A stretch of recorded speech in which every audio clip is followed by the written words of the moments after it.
لو أنزلنا هذا القرآن على جبل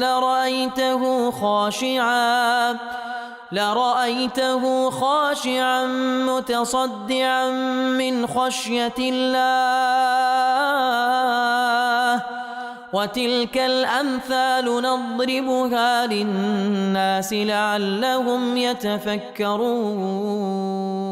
الحمد لله والصلاة والسلام على رسول الله وعلى آله وصحبه ومن والاه. السلام عليكم ورحمة الله. بەڕێزان خۆشحاڵم لەوانەی 270 لەوانەکانی تەفسیری قورئان پیرۆز بێمەوە خزمەتتان بەمەبەستی ڕەزامەندی خوای گەورە و هیوادارم ئەوەی ئازیز سوودی لێوەربگرن. أعوذ بالله من الشيطان الرجيم بسم الله الرحمن الرحيم إذ تقول للمؤمنين ألن يكفيكم أن يمدكم ربكم بثلاثة آلاف من الملائكة منزلين. بەڵێ خۆشەویستان، دیارە هەر لە سیاقی ئەو ئاتانەی کە گوتمان باز لە غەزوەی ئوحود دەکاتن. خوای گەورە سوبحانەوە وتەعالە با بڵێن غەزوەی بەدرمان بەفکر دەینتەوە کە لەوێن دەرێ خوای گەورە کو نەسڕەتی بە ئیمانداران بەخشی، نەسڕەتی بە هەموو ئیمانداران بەخشێت تا ڕۆژی قیامەت ئێمە قەرزداری خوای گەورەین بەو نەسڕەتەی کەوە بە مسلمانانی بەخشی کە بووە سەرەتای نەسڕەتی گەورە لە بۆ هەموو ئومەت هەتا ڕۆژی قیامەت لە بەروبوومەکەی دەخۆن. جا لەپاشان دەفەرمی إذ تقول للمؤمنين كاتك وبإيمان داران دلي واتى پیغمبر صلى الله عليه وسلم بإيمان داران دفرمي آية ألن يكفيكم آية أو دتان كافينية أن يمدكم ربكم خواهي يقول إمداد تام بك يارمتي تام بدا بتي بسي هزار ملائكة منزلين لآسمان ودا بزي وكزانان دفرمون ديارة أولا بابلين أو آتاه هل لباسي بدرة يعني لباسي أحدة أو خلافك إلى نيوان زانيان لبرو ليردا دفرمي بيان صوصن بمسلماناني دفرمو 3000 لباشان طبعا دبيتا 5000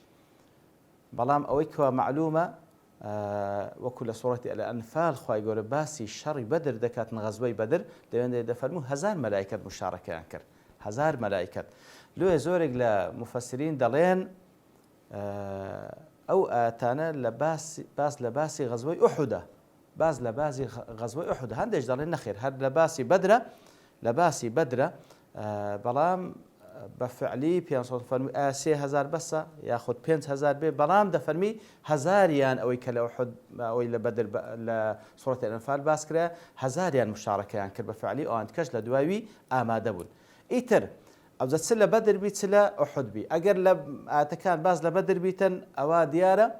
بفعلي مشاركة كرد وكو معلومة كلا سيرج باسكرة لبدر مشاركة كرد بلام لأحد مشاركة نكر أجر تيج لسرت هذا في نصوص فرمي بلام شرط اللي عندنا أجر أو شرطانة تدابي بلا إن تصبروا وتتقوا كل آتي دوات رديتن أو لو حالتي أجر صبر تقواتان هبي أوانج بين أو زاخواي جور أو مدتان ودنيري بلام لبروي أوان خلال جان تيدا درزبول لويه لنتيجة دا ملائكة بجدار نكر كواتا أو كوا معلومة لبدر ملائكة بجداري كر بلام لأحد بجداري نكر لبروي خلال لنا مسلمانان دا هبو إيتر أو لبدر بيان لأحد بي كاتي كوا مسلمانان بيان دقا كوا كافر كان عدد ينزوره لهردو شرطات طبعا لا غزوي أحد وبدر فعلا كافر كان جماريان زياتر ولا مسلمانان وخبريان لو ديك وهشتا مددي زياتر لبو زيش كافران دي إتلا مقابل دا پیغمبر صلى الله عليه وسلم پیان دفرمي آية أون دتان بسنية كوا پروردگارتان ربكم أنقو كبندي أو پروردگارنا أون دتان بسنية لمقابل أو مددي كالبو كافر كان دي خواي قورج مدد لونقو بنيري بلام تس مددك ملائكة دنيري لبونغو أيمدكم ربكم ب3000 3000 ملائكة منزلين لآسمان ودابزي لدواي دفرم بلى أهون بس أو لبو إثباتي أو مددي كوادي خواي قورا دفرمي تصديقي فرمودي بيغنبادك صلى الله عليه وسلم كوا لقال أوان دي فرمو أوان دتان بسنية كوا 3000 ملائكة بي يارمتي تان بدا خواي قورا دفرمي بلى راستا أو دي إن تصبروا أجر صبر بقرن وتتقوا تقواتان هبي وكو قتمان ديال الصبر قرتن لسر طاعتي خواي قورا تقوى ما دام هردك بيكو هاتينا صبر قرتن لسر طاعتي خواي قورا تەقوا لەسەرەوەی کەوا قەدەغەکراوەکان ئەنجام نەدەن فەرمانی خوا و فەرمانی پێغەمبەر صلی الله عليه وسلم مەشچێنن ئەگەر سەبر بگرن لەسەر ڕوبەڕووبوونەوەکە و سەبر بگرن لەسەر ئەنجامدانی تاعەتی خوای گەورە و فەرمانەکانی خوا و پێغەمبەری خوا و هەروەها تەقواتان هەبی لە نەشکاندنی فەرمانەکانی خوا و پێغەمبەری خوا ويأتوكم من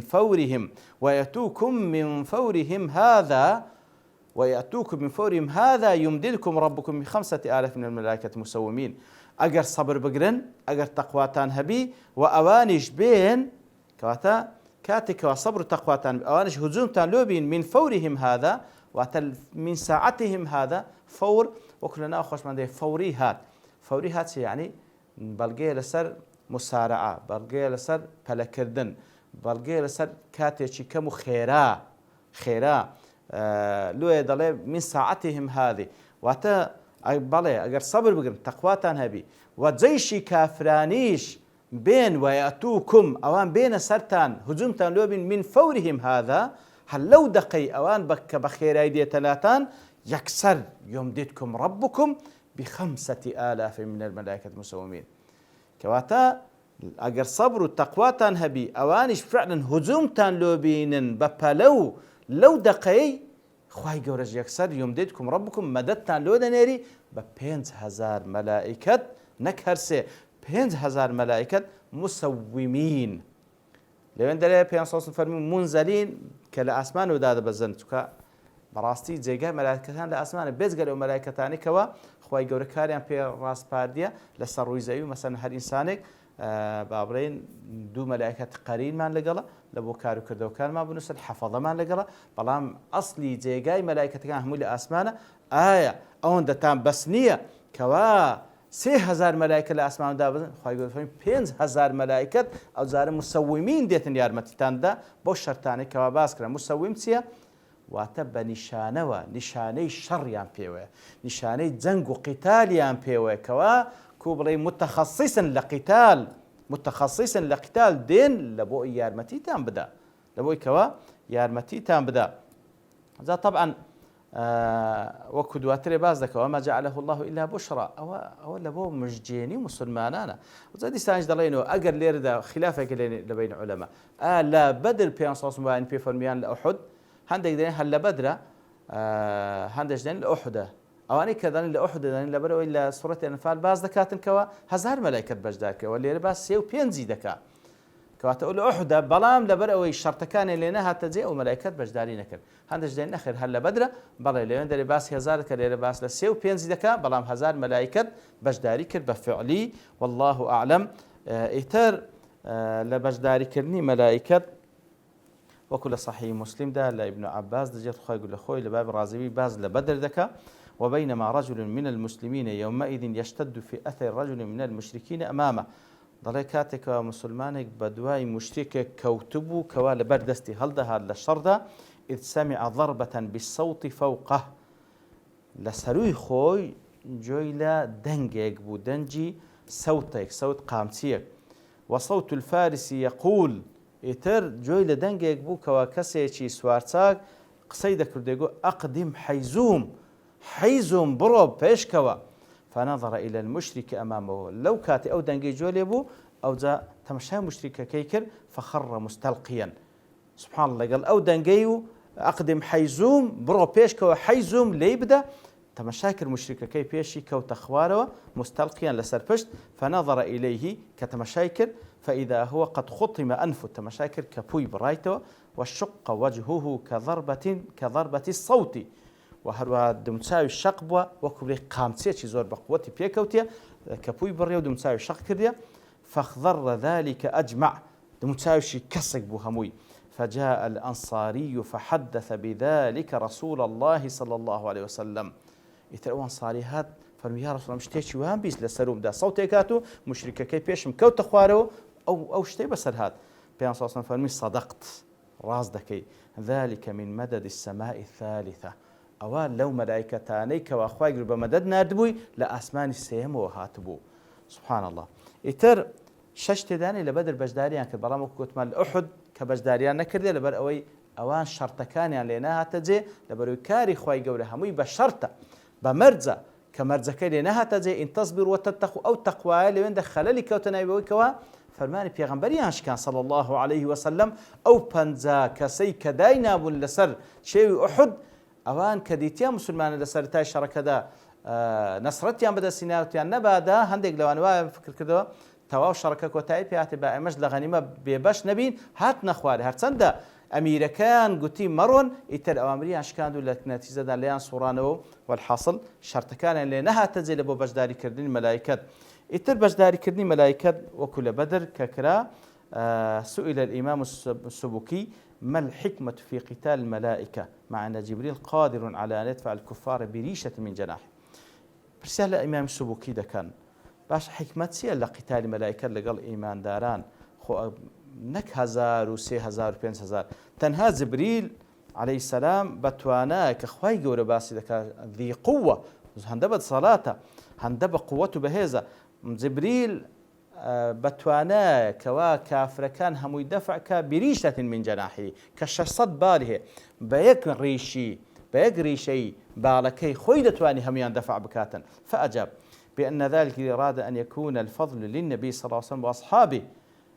ما بس تكوي كخواي يقولوا فضلك لبو بيغمبر بي صلى الله عليه وسلم لبو إيمان داران بي وتكون الملائكة مددا على عادة مدد الجيوش رعاية لصورة الأسباب التي أجراها سبحانه في عباده كوات اللي ده بجدار الملائكات لبو كوات تنها وكل آتكش أو زاد فرمي لبو مزجيني لبو إيمان داران لبو مزجيني ودلنواي إيمان دارانا أجر ناخو يك ملائكات وكو جبريل عليه السلام كافر بو هموي لنا وباتن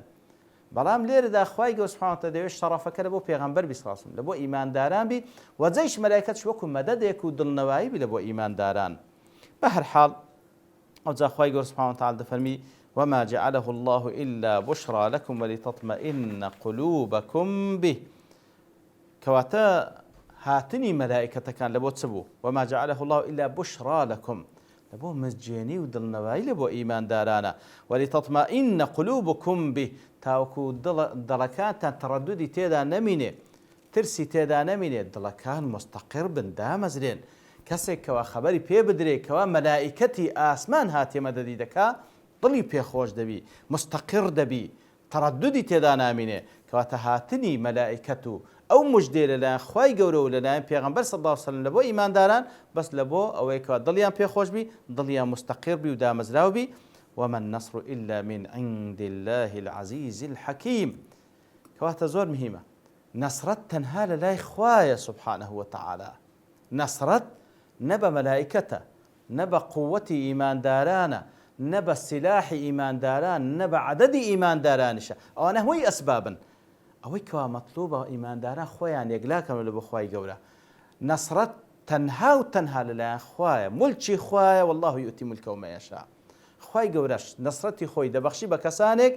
بەو سنەتەی کە داینە ئین تەنسڕوا الله ينصركم ئەگەر دینی خوا بەسەر بێخن خوای گەورە بەسەرتان دەیەخێ ئەوەی کەوا مەطلوبە لە ئیمانداران تەنها خۆی یەکلاکردنەوەیە کەواتە ئەو نەسرەتەی کە خوای گەورە بە ئیمانداران دەبەخشی بەو مەلایکەتانەش نییە کەوا بەشداری شەڕەکە دەکەن نا بەشداریکردنی مەلایکەت تەنها سەبەبە لە بۆ مزجێنی و دڵنەوایی ئیماندارانە نەسرەت تەنها لەلای خوایە سوبحانەهو وتعالا کاتۆ بەشێکە لە عەقیدە پێویستە بزانین کەوا نەسرە لەدەست هیچ بەشەرێک و هیچ قووەت و هیچ حکومەتێک و هیچ دەسەڵاتدارێک نییە نەسرەت تەنها لای خوایە سوبحانەهو وتعالا لۆیە کاتێکەوە مسلمانی حەقی خوای گەورە نەسرەتی پێدەبەخشی زیاتر تەواضع لە بۆ خوای گەورە دەکات نەوەک مەغرور بی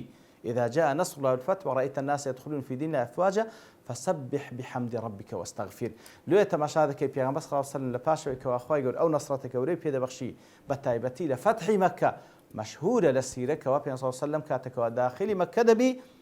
بوزي شيء كوا بيتي كلنا وكتيبي خضراء كلبر تير وشير كس بيغمبر نبي صلى الله عليه وسلم بوهز ودا صلاة قرايتوا أو زا بين صلى الله عليه وسلم دفرمي سري هند شعور كردبو ولا بخواي جورا تواضعي دنوان إتر نقبوي كوا فخر شانازبكا زیاتر و زیاتر شکرانە بابرێن شکرانە بژێری و بەندایەتی لە بۆ خوای گەورە نیشان دا کەواتە نەسرەت مولکی خوایە بۆی کەوا کەسانێک کە ئەگەر بسوڵحێن لە بۆ خوای گەورە پێیان دەبەخشی وما النصر إلا من عند الله ئەو خوای کە العزیزە الحەکیمە العزیزە خوای گەورە عزەتی قەدر و عزەتی قەهر و عزەتی ئیمتیناعی هەیە وەکو چەند جارێک بازمانێ کردێ عزەتی قەدری هەیە خوای گەورە خاوەنی ئەو ئەسما و صیفاتانەیە کەوا دەلالەت لەسەر قەدر و قیمەت و عەظەمەتی ئەو زاتە دەکاتن و عزەتی قەهری هەیە سبحانه وتعالى بۆی کەوا هەر شتێک بێوێ دەیکا هیچ دەسەڵاتێک نییە لە بەرامبەری ڕابوەستی و هەروها عزەتی ئیمتیناعی هەیە هیچ قووەتێک نییە بتوانیتن زەرەرێک وەالعیاذ بالله بە ذاتی خوای گەورە بگەینی وهروها الحەکیمە خوای گەورە سبحانه وتعالى واتە خاوەن حکم و خاوەن ئیحکام و حکمەتیشە